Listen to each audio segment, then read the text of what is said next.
मैं दोबारा लाइव नहीं आना चाहती थी। और मैं कमज़ोर नहीं हूँ। मैं जब तक जीऊँगी, जब तक मेरी सांस में सांस है, मेरे शरीर में जान है, मैं तब तक लड़ूंगी।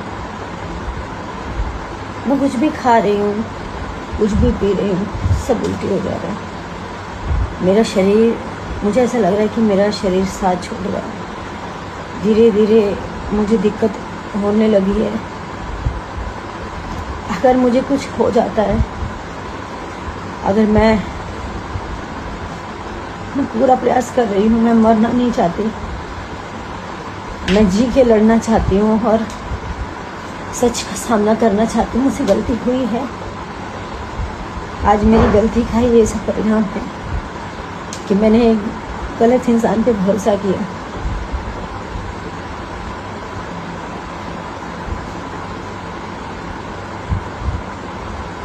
मुझे कुछ भी होता है तो इसका इंसाफ आप लोग खुद करेंगे, और मुझे कुछ भी होता है उसका जिम्मेदार मनी मिराज की पूरी टीम और उनके माता पिता होंगे।